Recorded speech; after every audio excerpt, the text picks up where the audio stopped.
In mid-2010, a single Bitcoin was valued at 5 cents. In December 2017, it closed at an all-time high of $19,650.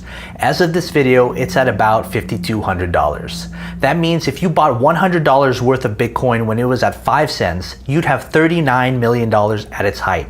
And if you kept it till today, you'll still have about $10 million. Now, can you only imagine how much you'd have if you invested $1,000 back then?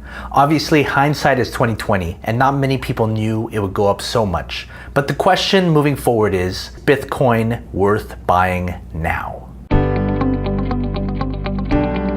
Hey, I'm Kyle. I talk about money, and if you're new to this channel, hit that subscribe button and share this video. There have been estimates Bitcoin will go to 50,000, 100,000, or even 500,000 in the future.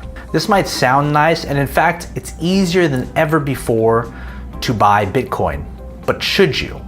Bitcoin is special because it's probably one, if not the first, cryptocurrency out there. It can't be traced to its owner, and it's a great form of payment if you want to hide your money trail. That's why it was originally used in internet black market transactions. The one thing that made Bitcoin fascinating was its blockchain technology. This ingenious form of accounting made recording and verifying transactions nearly impossible to manipulate.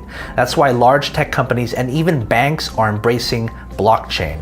But what about Bitcoin, the currency?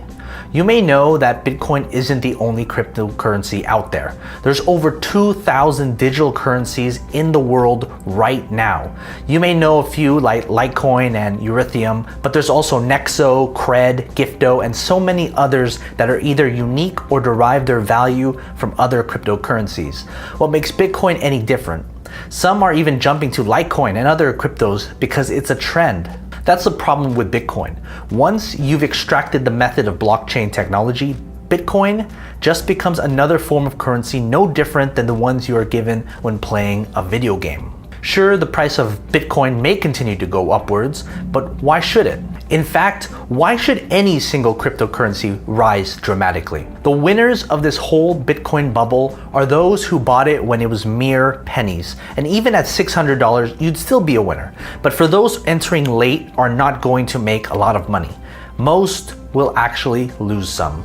So some may argue that there's a finite amount of Bitcoin out there to mine, so that's why the value will go up. But after all the Bitcoin is mined, then what? It's only valuable because it can be exchanged for fiat currencies, such as the US dollar or the pound sterling. Most people will accept those currencies in transactions. The US dollar and most first world currencies fluctuate mildly compared to what Bitcoin has done. Stability is key. The problem with such investments is that they don't produce income. Your gains only become a reality when you sell it. Does Bitcoin pay out any dividend? No, of course not. Why? Because it doesn't create any income to distribute. Investments like real estate, dividend stocks like Coca-Cola, Apple, Bank of America all create income that they then can distribute to their shareholders. Don't get me wrong, the technology is fascinating, but there's no real difference between any other cryptocurrency. In the early 20th century, there were over 2,000 car manufacturers in the United States. Today, there are 14. There are over 2,000 cryptocurrencies. Do you know which one will be there 20, 30, 100 years from now? The answer is you don't. You may have your convictions and you may give every possible reason why the currency you've chosen is one that will make you rich. But unless you bought these currencies when they were really cheap, the odds of you getting rich is very slim. Plus, just like the majority of those 2,000 car manufacturers, the cryptocurrency you may have chosen might actually eventually go to zero. To further this point, look at what happened after the American Revolution. There were 13 colonies, each with their own currency. That made it incredibly hard to make exchanges if you were someone passing through each one of those states. That's why a single unified currency had to be enacted. This goes back to the crypto problem. The internet is a very efficient place, and it'll get even more efficient as time goes on. How in the world will over 2,000 or even 10 digital currencies survive in billions of online transactions? I can see a single currency online, but again, which one? It might be Bitcoin, then again, it might be Nexo. Who knows? The best thing you should do is sell your winners and enjoy the profits you've made. Invest in something that creates an income and produces dividends. For those who've lost money on cryptos, just cut your losses. For the millions of other people planning to invest their money in cryptos, there's other investments out there.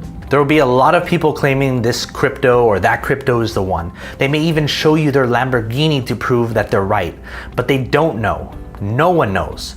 And in a world full of unknowns, you just have to be rational when anyone and everyone seems to be irrational. So if you want to start building wealth, it starts with cutting your expenses and living below your means. That's why I created a free budget guide that'll show you how to save $1,000 every month. Start there. If you're new to this channel, consider subscribing and don't forget to like and share this video. Check out my other videos on personal finance, business, and investing. Until next time, I'm Kyle, and thanks for watching.